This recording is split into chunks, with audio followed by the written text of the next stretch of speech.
بسم الله الرحمن الرحيم. الحمد لله وكفى والسلام على عباده الذين اصطفى. أما بعد فأعوذ بالله من الشيطان الرجيم. بسم الله الرحمن الرحيم. وعاشروهن بالمعروف. وقال تعالى إنما المؤمنون إخوة. وقال النبي صلى الله عليه وسلم لتؤدن الحقوق إلى أهلها يوم القيامة حتى يقاد للشاة الجلحاء من الشاة القرناء. وقال النبي صلى الله عليه وسلم في رواية أخرى المسلم من سلم المسلمون من لسانه ويده او كما قال رسول اللہ صلی اللہ علیہ وسلم. گزشتہ جمعہ میں یہ بتایا تھا کہ اللہ کے نبی صلی اللہ علیہ وسلم نے جو شریعت ہمارے سامنے پیش کی ہے اور جس شریعت کو ہم ماننے والے ہیں، اس شریعت کے اندر دو طرح کے حقوق ہر مسلمان پر عائد کیے گئے ہیں. ایک وہ حق ہے جن کا تعلق اللہ تعالیٰ کی ذات سے ہے، جن کو حقوق اللہ کہا جاتا ہے، اور ایک وہ حق ہے جن کا تعلق اللہ تعالیٰ کے بندوں کے ساتھ ہے، جن کو حقوق العباد کہا جاتا ہے. دونوں طرح کے لوگ بیمار ہیں. کچھ حضرات وہ ہیں جو صرف نماز، روزہ، زکوٰۃ، حج اس کی طرف بہت زیادہ توجہ دیتے ہیں، لیکن اللہ کے بندوں کے ساتھ اپنا معاملہ کس طرح درست کر لیا جائے اس کی طرف توجہ نہیں ہوتی. یہ حضرات بھی بیمار ہیں، بلکہ دونوں طرح کے حقوق کا خیال رکھنا ہے. اور کچھ حضرات یہ سمجھتے ہیں کہ لوگوں کی خدمت کرنا، لوگوں کو فائدہ پہنچانا، لوگوں کو نفع پہنچانا، بس یہی اصل کام ہے، جبکہ نماز پڑھنے کی بھی ان کے پاس فرصت نہیں ہے. شریعت کے مطابق زکوٰۃ کی ادائیگی نہیں ہوتی. حج جیسا اہم فریضہ سر پر عائد ہو گیا ہے مگر اس کو ادا کرنے کی فکر نہیں ہوتی. یہ حضرات بھی بیمار ہیں. دونوں طرح کے حقوق کا خیال رکھنا ہے. البتہ حقوق اللہ کے مقابلے میں زیادہ اہمیت حقوق العباد کی، کیونکہ اللہ تعالیٰ اپنے حقوق میں کالفضل کا معاملہ فرمائیں گے اور بندوں کے حقوق میں اللہ تعالیٰ عدل کا معاملہ فرمائیں گے.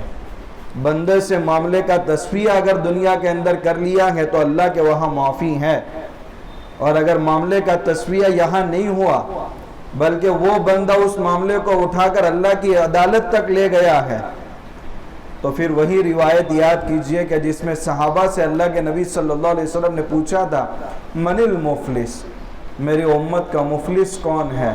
تو اللہ کے نبی صلی اللہ علیہ وسلم نے، صحابہ نے یہ جواب دیا تھا من لا دراہم لہ ولا متاع. ہم میں مفلس وہ شخص ہے جس کے پاس نہ دراہم ہے نہ کوئی دنیاوی ساز و سامان ہے.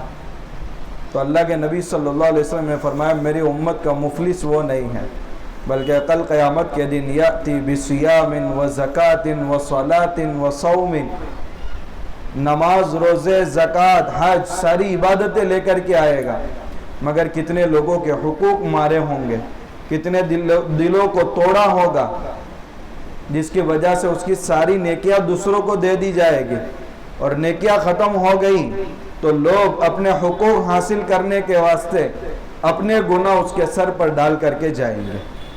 تو اس سے بھی معلوم ہوا کہ حقوق اللہ کے مقابلے میں حقوق العباد کا درجہ بہت زیادہ بڑا ہوا. چند باتیں گزشتہ جمعہ میں رہ گئی تھی.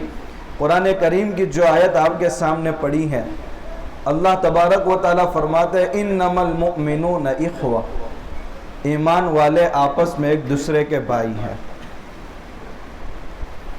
اخوت کا جو رشتہ ہے ایک نسبی ہوتا ہے اور ایک دینی رشتہ ہوتا ہے.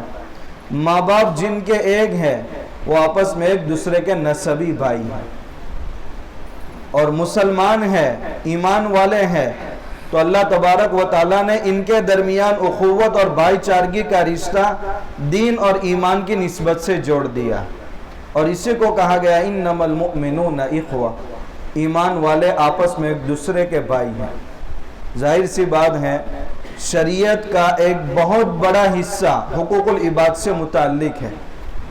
گزشتہ جمعہ میں بتایا تھا کہ پوری شریعت کے 4 حصے کرو، 3 حصوں کا تعلق حقوق العباد سے ہے اور 1 حصے کا تعلق اللہ کے حقوق سے ہے. تو آپس میں کس انداز سے رہنا چاہیے؟ وَعَاشِرُوهُنَّ بِالْمَعْرُوفِ، تمہاری معاشرت، تمہاری آپس کی زندگی بھلائی کے ساتھ ہونی چاہیے. دیکھیں، ایک زندگی جانوروں کی ہے اور ایک زندگی انسانوں کی ہے. انسانوں کو اللہ تعالیٰ نے باہم ہمدردی کا حکم دیا ہے. تمہاری خوشی ہو تو اس خوشی کے اندر اپنے بھائی کو بھی شامل کر لو. بنسبت جانور دوسروں کو تکلیف پہنچا کر اپنی راحت حاصل کرتا ہے. سامنے والے جانور کے پاس سے گوشت وغیرہ حاصل کر کے اس کو بھوکا مار کر اپنا پیٹ بھرتا ہے. یہ جانوروں کی زندگی. تو سامنے والے کو نقصان پہنچا کر راحت حاصل کرنا یہ درندگی ہے.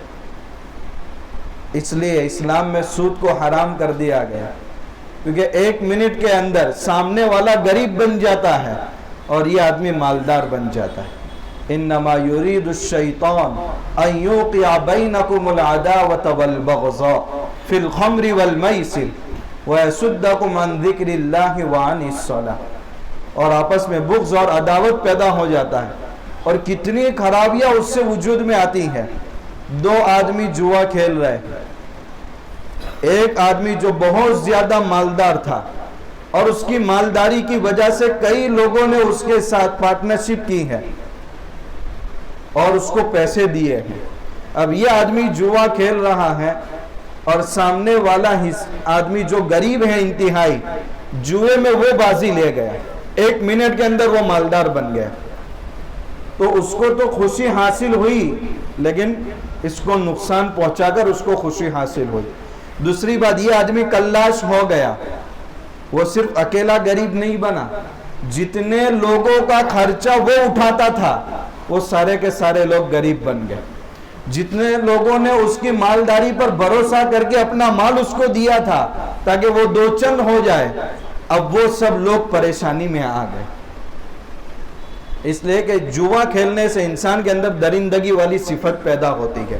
تو ایک معاشرت انسانوں کی ہے اور ایک معاشرت جانوروں کی ہے.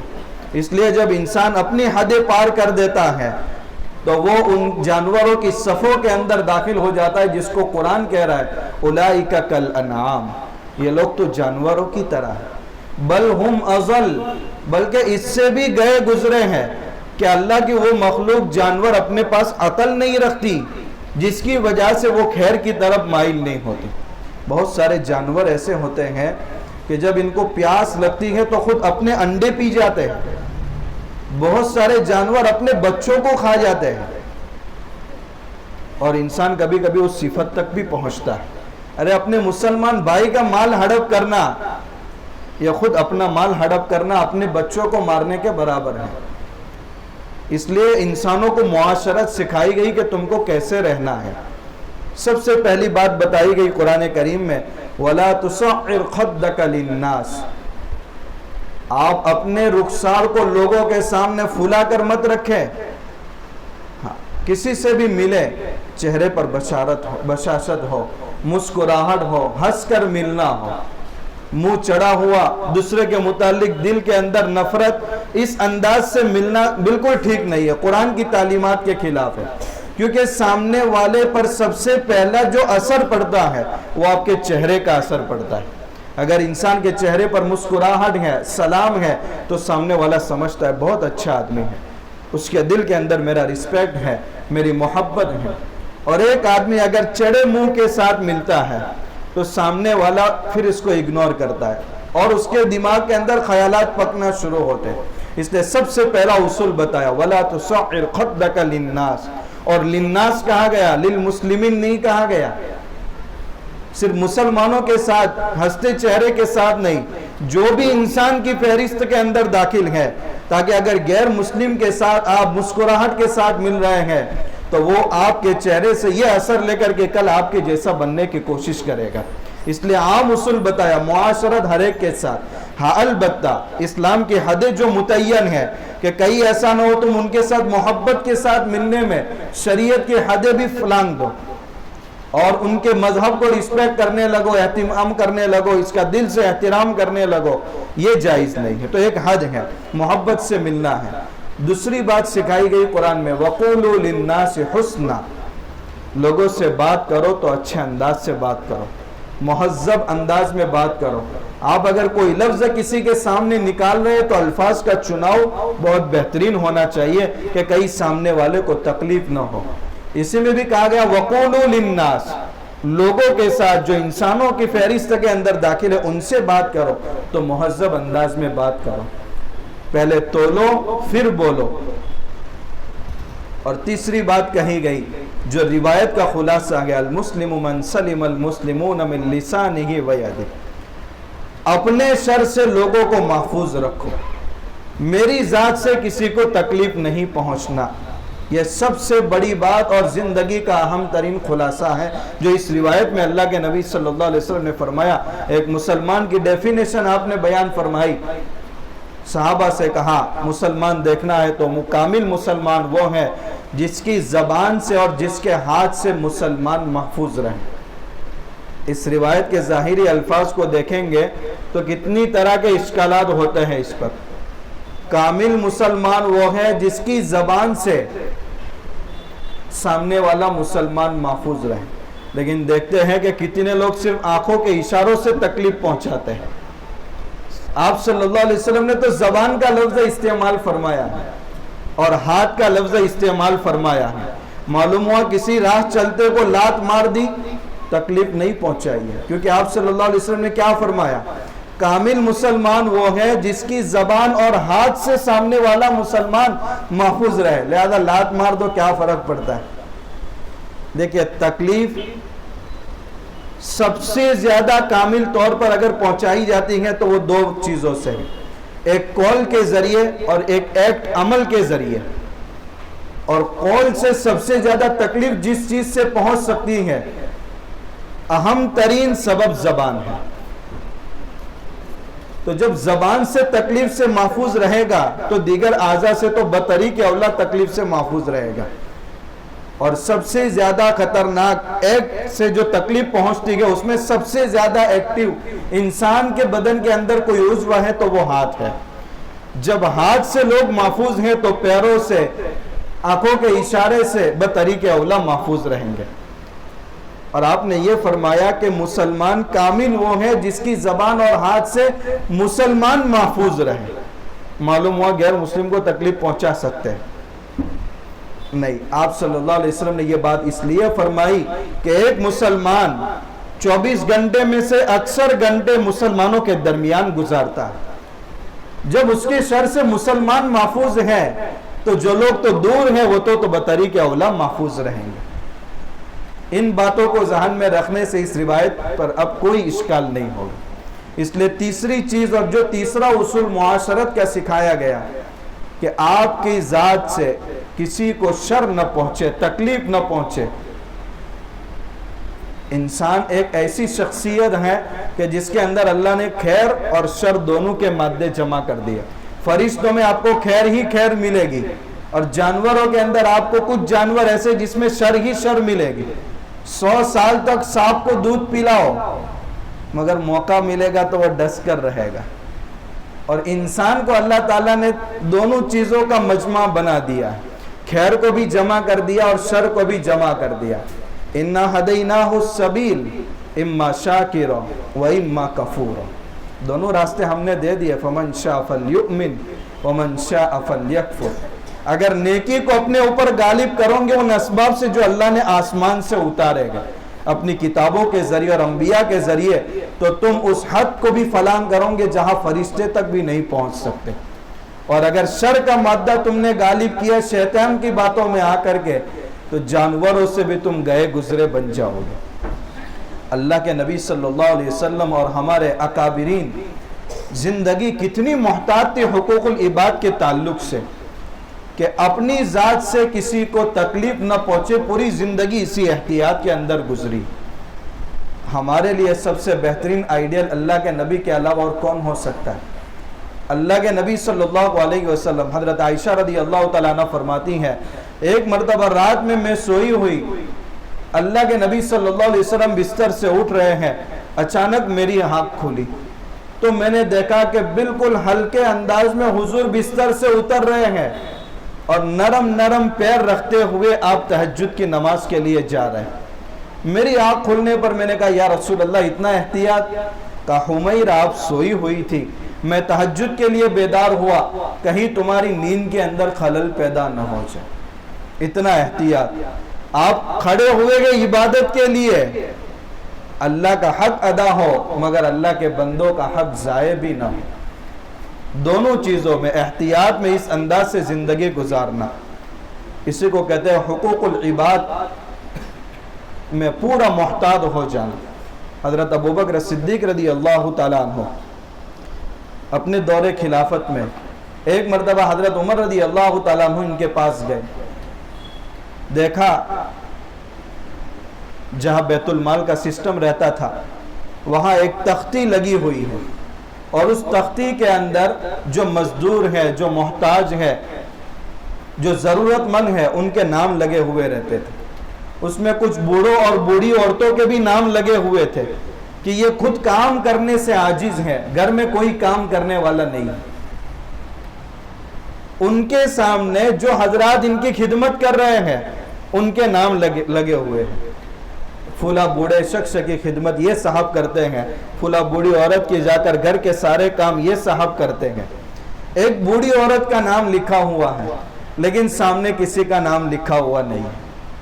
تو حضرت عمر رضی اللہ تعالیٰ عنہ نے اس وقت ارادہ کر لیا کہ اس ایڈریس کے مطابق میں ان کے گھر پر جاؤں گا، اس بوڑھی اماں کی میں خدمت کروں گا۔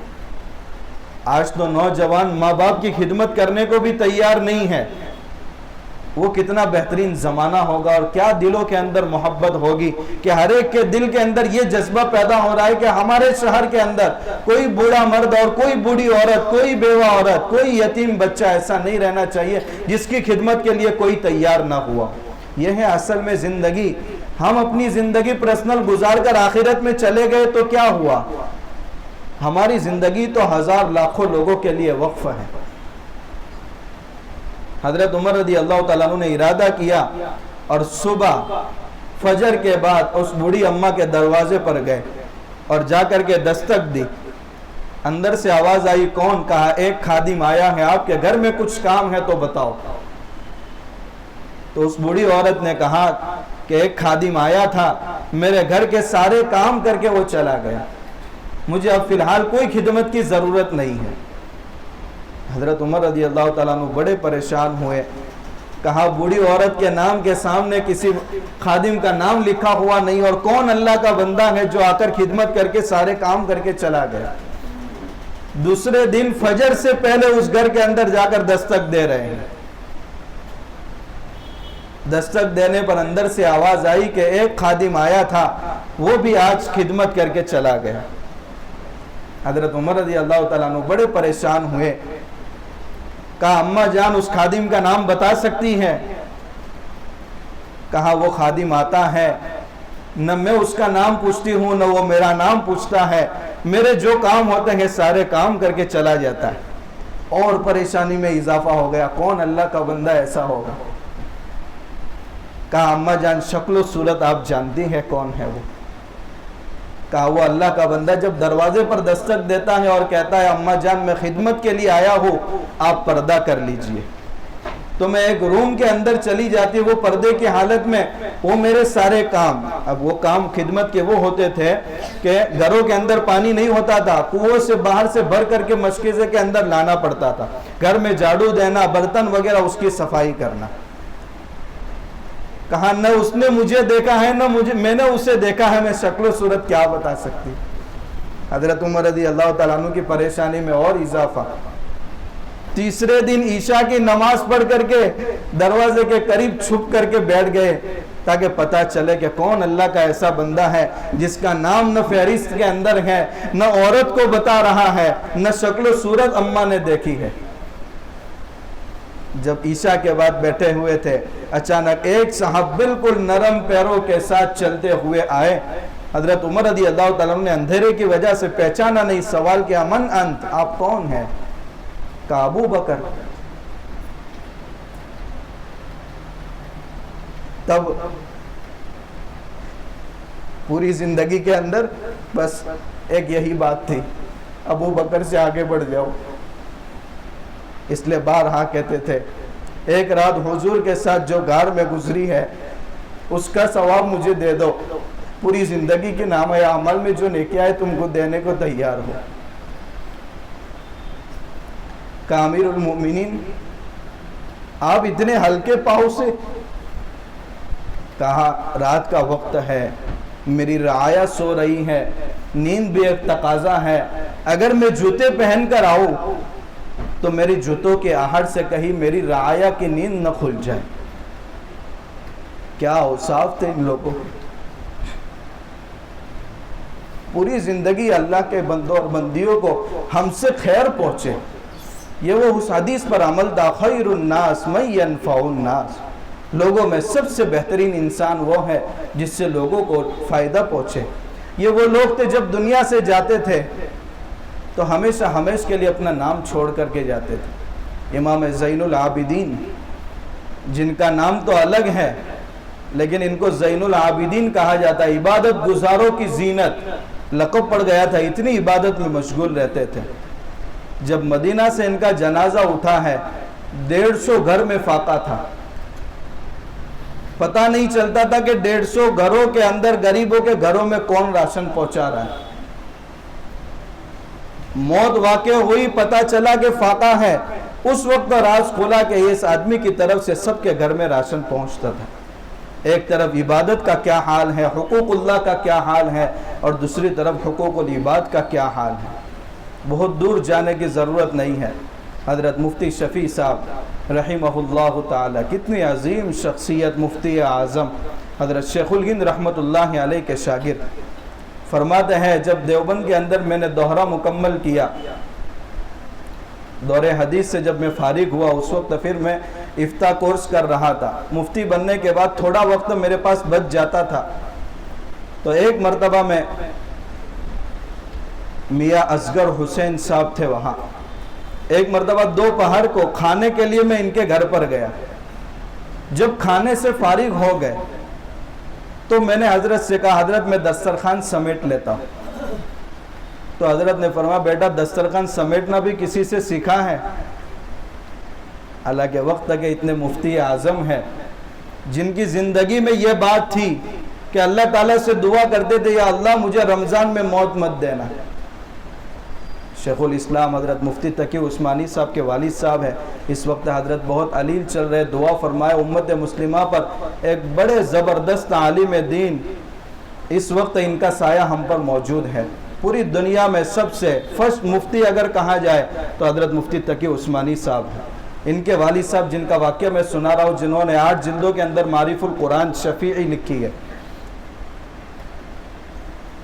رمضان میں مجھے موت نہ آئے، جب پوچھا گیا حضرت رمضان کی موت کا تو ہر ایک طلبگار ہوتا ہے، کہا پوری زندگی اس احتیاط کے اندر گزری کہ اللہ کے مخلوق کو میری وجہ سے پریشانی نہ ہو۔ اللہ نے مجھے اپنی توفیق سے عزت دی ہے، کہیں ایسا نہ ہو کہ رمضان میں میرا انتقال ہو گیا اور دور دور سے لوگ روزے کی حالت میں میرے جنازے کے اندر شرکت کرے اور دھوپ کی وجہ سے ان کو میری وجہ سے موت کے بعد تکلیف نہ ہو۔ تو زندگی کے اندر میں نے احتیاط کیا ہے اللہ کی توفیق سے، لیکن موت کے بعد بھی میں احتیاط کرنا چاہتا ہوں کہ پوری زندگی جیسے لوگوں کو تکلیف نہیں پہنچائی، میری موت کے بعد بھی تکلیف نہ پہنچے۔ اس لیے میں چاہتا ہوں کہ رمضان میں میرا انتقال نہ ہو تاکہ اللہ کے مخلوق کو پریشانی نہ ہو۔ وہ مفتی صاحب سے کہہ رہے کہ آپ نے دسترخوان سمیٹنا سیکھا ہے؟ تو حضرت فرماتے ہیں آپ مجھے سکھا دیجئے دسترخوان کس طرح سمیٹا جاتا ہے۔ تو حضرت نے فرمایا میں جب دسترخوان سمیٹتا ہوں تو برتنوں کے اندر جو کھانا باقی بچ جاتا ہے وہ کھانا میں الگ کرتا ہوں تاکہ اللہ کے وہ بندے کھائیں جن کو 2 وقت کی روٹی بھی میسر نہیں۔ اور دسترخوان پر چھوٹی چھوٹی چیزیں جو بچی رہ جاتی ہیں، چاول کا دانہ وغیرہ گر گیا یا چھوٹا روٹی کا ٹکڑا گر گیا، تو اس کو جمع کر کے گھر کے ایک کونے کے اندر رکھتا ہوں تاکہ چونٹیاں اور کیڑے مکوڑے آ کر کے اس کو کھائے. اور گوشت کھانے کے بعد جو ہڈیاں بچی رہتی ہیں ان کو جمع کر کے گھر کے سامنے ایک طرف ڈال دیتا ہوں تاکہ کتے بلی وغیرہ جانور آ کر کے اپنی خوراک حاصل کر لے. اور تم نے آم کھائے ہیں جس کی گٹلیاں بھی دسترخوان پر ہے، ان گٹلیوں کو جمع کرتا ہوں اور ایک دور میدان کے کنارے پر رکھتا ہوں. جب دھوپ کی وجہ سے سوکھ جاتی ہے تو بچے آ کر کے ان سوکھی گٹلیوں سے اپنا کھیل کھیلتے ہیں، تو ان کا بھی فائدہ ہو جاتا ہے. اور آم کے چھلکے جو میرے دسترخوان پر ہے، میں ایک تھیلی کے اندر اس کو بھر دیتا ہوں اور بہت دور جا کر کے ایک چھلکا اس کونے میں ڈالتا ہوں، پھر 15 قدم چلتا ہوں، پھر دوسرا چھلکا ڈالتا ہوں. اپنے محلے کے اندر کہیں آم کا چھلکا نہیں ڈالتا، کیونکہ میرا محلہ غریبوں کا محلہ ہے. کہیں میرے آم کھانے کی وجہ سے کسی گھر کے بچے کی یہ حسرت نہ ہو، کاش میرے ابا بھی مالدار ہوتے تو آج ہم کو آم نصیب ہوتے. کتنی چھوٹی چیزیں ہیں مگر احتیاط کتنا ہے. یہ کہ حقوق العباد میں احتیاط، اور ہمیں اپنے آپ کو لوگوں کو تکلیف پہنچانے سے بچانا. عبداللہ بن مبارک رحمت اللہ علیہ، ان کے پڑوسی تھا یہودی، اس کے ساتھ حضرت اتنی محبت سے پیش آتے تھے اور پڑوسیوں کے جو حقوق تھے وہ سارے ادا کرتے تھے. کسی مجبوری کی وجہ سے اس یہودی کو اپنا گھر بیچنا پڑا تو اس نے اپنے گھر کی قیمت 2000 دینار لگائی تھی. تو خریدنے والا شخص کہہ رہا تھا اس محلے کے اندر اس گھر کی قیمت زیادہ سے زیادہ 1000 اشرفیہ ہو سکتی ہے، تم 2000 دینار لگا رہے ہیں. تو انہوں نے کہا کہ بے شک آپ صحیح کہہ رہے ہیں کہ اس گھر کی قیمت 1000 دینار اور 1000 اشرفیہ ہے، مگر میں آپ کو 1000 دینار سے بڑا ہوا بھی پڑوسی دے رہا ہوں جس کی قیمت میں 2000 دینار لگا رہا ہوں. آپ کو کون پڑوسی مل رہا ہے؟ عبداللہ بن مبارک رحمت اللہ علیہ. عبداللہ بن مبارک بڑے عیش و عشرت کے ساتھ جنہوں نے زندگی گزاری تھی. سیب کے باغات تھے ان کے پاس اور شراب کے دور موسم میں چلتے تھے، لیکن اللہ تبارک و تعالیٰ نے قرآن کی ایک آیت سے ان کو ہدایت نصیب فرمائی تھی. ایک شخص ڈپریشن کا شکار اور بہت پریشان حال، جس کے اوپر 700 درہم کا قرضہ تھا، وہ پریشان ہو کر عبداللہ بن مبارک رحمت اللہ علیہ کے پاس آیا اور آ کر کہنے لگا حضرت زندگی اجیرن بن گئی ہے، لوگ اپنا حق مانگ رہے ہیں اور میرے پاس نہیں ہے، مجھے زندگی کے اندر سکون مل جائے گا اگر آپ میرا قرضے کا انتظام کر لیں. تو حضرت نے فرمایا ایک کاغذ لاؤ اور میں اپنے خزانچی کو لکھ کر کے دے رہا ہوں وہ رقم، تم میرے خزانچی کے پاس میرا کاغذ دکھا کر کے لے لینا وہ پیسے. عبداللہ بن مبارک رحمت اللہ علیہ نے کاغذ لے کر کے پھر اس پر وہ رقم لکھی اور اس آدمی کو بھیجا کہ میرے خزانچی کے پاس جاؤ. وہ خزانچی کے پاس جب گئے تو پوچھا کہ کیا بات ہے؟ کہا میرے اوپر 700 درہم کا قرضہ ہے اور میں بہت پریشان ہوں. میں حضرت کے پاس گیا تو انہوں نے یہ پرچی لکھ کر کے دی ہے.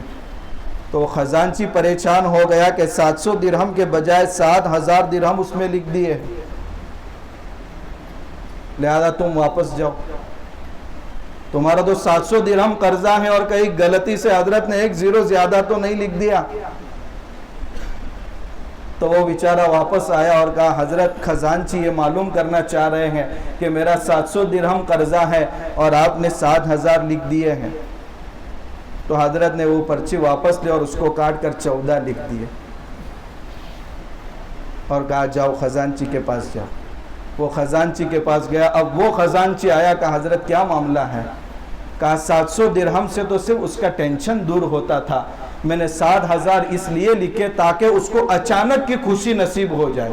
اور حدیث میں ہے جو مسلمان بھائی اپنے مسلمان بھائی کو اچانک کی، اس کو کیا کہتے ہیں، سرپرائز، اچانک کی خوشی اور اس کی اگر مبارکبادی دیتا ہے اللہ تعالیٰ اس کے پچھلے سارے گناہ معاف کر دیتے ہیں. تو میں نے 7000 اس لیے لکھے تاکہ اس کو اچانک کی خوشی نصیب ہو، لیکن 7000 میں بھی وہ میرے پاس واپس آیا. تو میں نے سمجھا شاید اس کو اچانک کی خوشی اب بھی نصیب نہیں ہے، تو میں نے ڈبل کر کے 14,000 لکھ دیے۔ یہ عبداللہ بن مبارک رحمۃ اللہ علیہ، جن کا عام انسان کے ساتھ یہ معاملہ تھا، تو پڑوسیوں کے ساتھ کیا ہوگا؟ آج ہم اپنی زندگی کو دیکھیں، ہاں ہمارا پڑوسیوں کے ساتھ کیا تعلقات ہیں، ان چیزوں میں ہم زیرو بنتے جا رہے ہیں۔ ہمارے قریب میں کون رہتا ہے ہم کے وہ بھی نہیں معلوم۔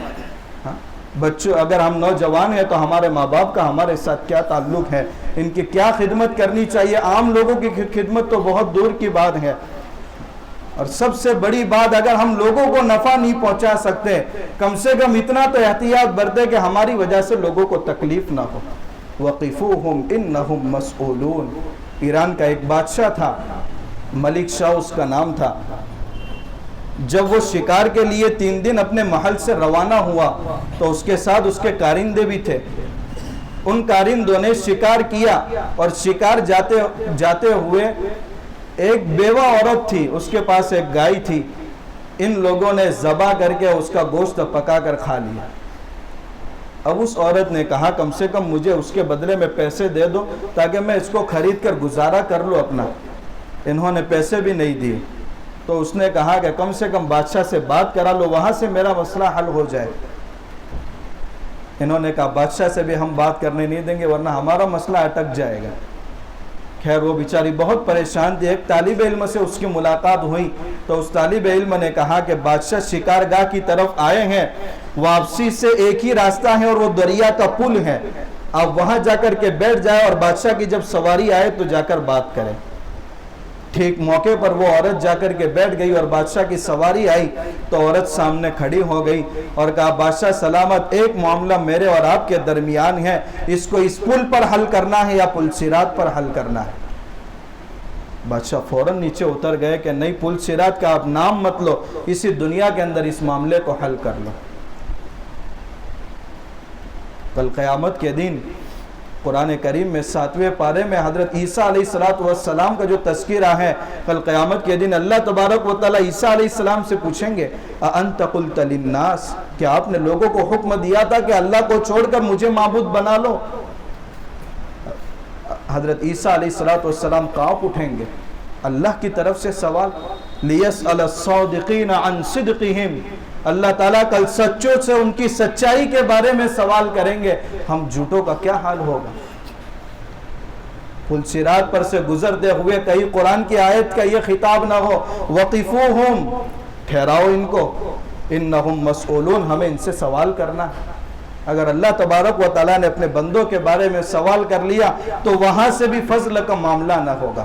اس لیے ہم اپنی زندگی کے بارے میں جائزہ لے، جو معاملات انسان ہے، خیر اور شر کا مجموعہ ہے، ہر طرح کی چیزیں انسان سے صادر ہو جاتی ہیں۔ العفو خلق کریم، معاف کرنا بڑی اچھی عادت ہے، جو اپنے مسلمان بھائی کو فوری طور پر معاف کر دیتا ہے۔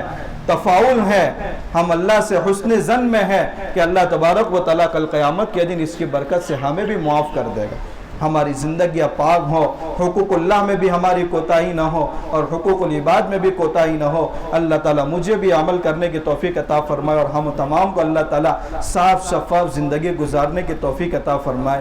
ایک دو باتیں ہیں سفر کے مہینے کے تعلق سے۔ یہ اسلامی سال کا دوسرا مہینہ چل رہا ہے سفر۔ سفر کے معنی خالی کے ہیں، اور زمانہ جاہلیت میں سفر کے تعلق سے کہ یہ منحوس مہینہ ہے اس وقت سمجھا جاتا تھا، مگر آج بھی وہ توہمات اس مہینے کے تعلق سے ہمارے درمیان باقی ہے۔ ایک رسم ہے، پتہ نہیں یہاں ہے کہ نہیں، 13 تیزی کی بدعت، 13 تیزی کی بدعت، شاید نئی بدعت کا آپ نام سن رہے ہیں۔ سفر کا مہینہ، خیر میں نے اس کا جو ترجمہ بتایا کہ اس کو معنی ہو اس کا خالی معنی اس وجہ سے اس کا کیا جاتا تھا کہ محرم کے مہینے میں قتل و قتال سب حرام تھا، تو اہل عرب رک جاتے تھے، زمانی جاہلیت میں بھی رک جاتے تھے، لیکن جیسے ہی سفر کا مہینہ شروع ہوتا تھا قتل و قتال کے لیے نکل جاتے تھے، تو سب کے گھر خالی ہو جاتے تھے سفر میں۔ اس مناسبت سے اس کا نام سفر رکھا گیا، لیکن پیچھے ایک چیز جوڑ دی گئی، سفر المظفر، مظفر کے معنی ہے کامیابی کے۔ اس لیے اسلام میں کوئی دن اور کوئی مہینہ منحوس نہیں ہے۔ بہت سارے لوگ پوچھنے آتے ہیں کہ اس دن شادی کر سکتے ہیں کہ نہیں کر سکتے۔ میں تو کہتا ہوں رمضان کے پہلے دن روزے کی حالت میں بھی شادی کرو، کوئی مسئلہ نہیں ہے۔ اس لیے شریعت کے اندر کوئی دن اور کوئی مہینہ منحوس نہیں ہے۔ اب سفر کے اندر جب شروع ہوتا ہے سفر کا مہینہ تو کہتے ہیں لاکھوں کی تعداد میں مصیبتیں، آفتیں، طوفان وغیرہ اترتے ہیں، اور اس کی دلیل یہ بیان کی جاتی ہے کہ اللہ کے نبی صلی اللہ علیہ وسلم دنیا سے رحلت فرمانے سے پہلے 13-14 دن جو بیمار رہے گے وہ سفر کا مہینہ تھا۔